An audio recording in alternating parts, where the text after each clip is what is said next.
Processos e julgamento de desertores. Artigo 693. No processo de deserção, observar-se-á o seguinte: inciso 1. Após o transcurso do prazo de graça, o comandante ou autoridade militar equivalente, sob cujas ordens servir o oficial ou praça, fará lavrar um termo com todas as circunstâncias assinado por duas testemunhas, equivalendo esse termo à formação da culpa. Inciso 2. A publicação da ausência em boletim substituirá o edital. Inciso 3. Os documentos relativos à deserção serão remetidos ao auditor após a apresentação ou captura do acusado e permanecerão em cartório pelo prazo de 24 horas, com vista ao advogado de ofício para apresentar defesa escrita, seguindo-se o julgamento pelo Conselho de Justiça conforme o caso. Capítulo 2 dos recursos. Recurso das decisões do Conselho e do Auditor. Artigo 694. Das sentenças de primeira instância, caberá recurso de apelação para o Conselho Superior de Justiça Militar. Parágrafo único. Não caberá recurso de decisões sobre questões incidentes que poderão, entretanto, ser renovadas na apelação.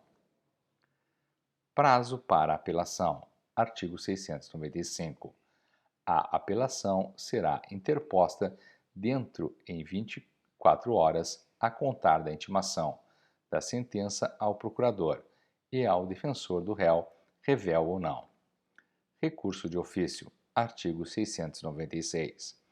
Haverá recurso de ofício, alínea A, da sentença que impuser pena restritiva da liberdade superior a 8 anos. Alínea B, quando se tratar de crime a que a lei comina a pena de morte e a sentença for absolutória ou não aplicar a pena máxima. Razões do recurso. Artigo 697. As razões do recurso serão apresentadas com a petição, em cartório, conclusos os autos ao auditor. Este os remeterá incontinenti à instância superior. Processo de recurso e seu julgamento. Artigo 698. Os autos serão logo conclusos ao relator, que mandará abrir vista ao representante do Ministério Público, a fim de apresentar parecer dentro em 24 horas. Estudo dos autos pelo relator. Artigo 699. O relator estudará os autos no intervalo de 2 sessões. Exposição pelo relator. Artigo 700. Anunciado o julgamento pelo presidente, o relator fará a exposição dos fatos. Alegações orais.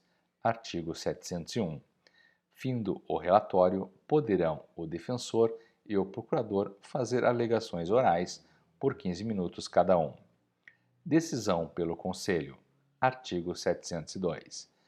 Discutida a matéria, o Conselho Superior proferirá sua decisão. Parágrafo 1º. O relator será o primeiro a votar, sendo o presidente o último. Parágrafo 2º. O resultado do julgamento constará da ata que será junta ao processo. A decisão será lavrada dentro de 2 dias, salvo motivo de força maior. Não cabimento de embargos. Artigo 703. As sentenças proferidas pelo Conselho Superior, como Tribunal de Segunda Instância, não são suscetíveis de embargos. Efeitos da apelação. Artigo 704. A apelação do Ministério Público devolve o pleno conhecimento do feito aos conselhos superiores. Casos de embargos.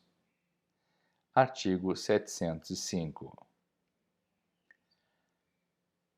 O recurso de embargos nos processos originários seguirá as normas estabelecidas para a apelação.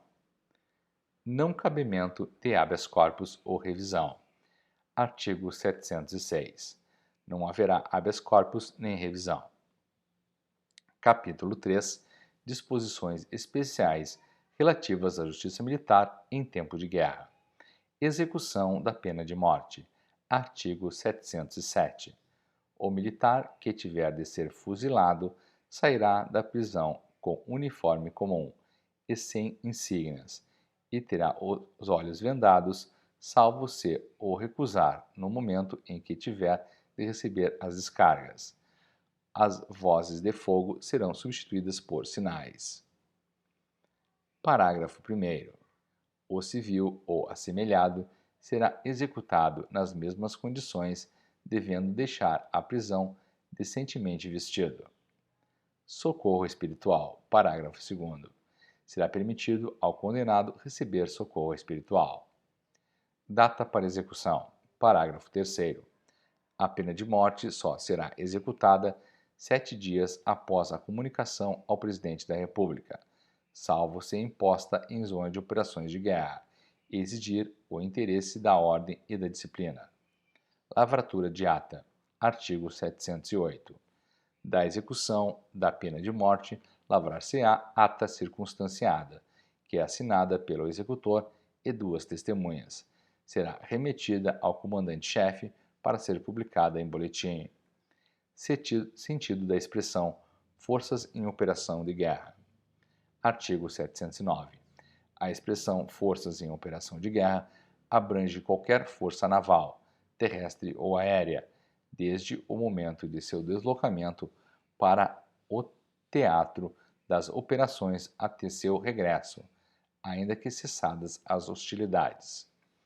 Comissionamento em postos militares. Artigo 710.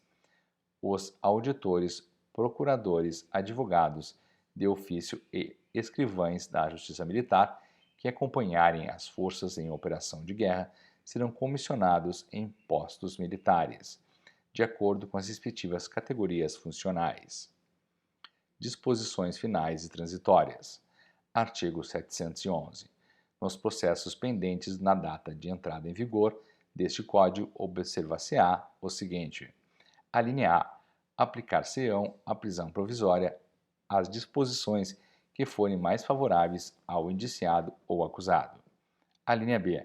O prazo já iniciado, inclusive o estabelecido para a interposição de recurso, será regulado pela lei anterior, se esta não estatuir prazo menor no que o fixado neste Código. A linha C. Se a produção da prova testemunhal tiver sido iniciada, o interrogatório do acusado far-se-á de acordo com as normas da lei anterior. A linha D. As perícias já iniciadas, bem como os recursos já interpostos, continuarão a reger-se pela lei anterior. Artigo 712. Os processos da Justiça Militar não são sujeitos a custas, emolumentos, selos ou portes de correio, terrestre, marítimo ou aéreo. Artigo 713. As certidões em processos findos arquivados no Superior Tribunal Militar serão requeridas ao diretor-geral da sua secretaria com a declaração da respectiva finalidade. Artigo 714. Os juízes e os membros do Ministério Público poderão requisitar certidões ou cópias autênticas de peças de processo arquivado para instrução de processo em andamento, dirigindo-se para aquele fim ao serventuário ou funcionário responsável pela sua guarda. No Superior Tribunal Militar, a requisição será feita por intermédio do diretor-geral da Secretaria naquele tribunal. Artigo 715. As penas pecuniárias cominadas neste Código serão cobradas executivamente e em seguida recolhidas ao erário federal, tratando-se de militares, funcionários da Justiça Militar ou respectivos ministérios. A execução da pena pecuniária será feita mediante desconto na respectiva folha de pagamento. O desconto não excederá em cada mês a 10% dos respectivos vencimentos. Artigo 716. O presidente do tribunal, o procurador-geral e o auditor requisitarão diretamente das companhias de transportes terrestres, marítimos ou aéreos, nos termos da lei e para fins exclusivos do serviço judiciário, que serão declarados na requisição, passagens para si, juízes dos conselhos, procuradores e auxiliares de justiça militar. Terão igualmente, bem como os procuradores, para os mesmos fins, franquia postal e telegráfica. Artigo 717. O serviço judicial pretere a qualquer outro, salvo os casos previstos neste Código. Artigo 718. Este Código entrará em vigor em 1º de janeiro de 1970, revogada as disposições em contrário.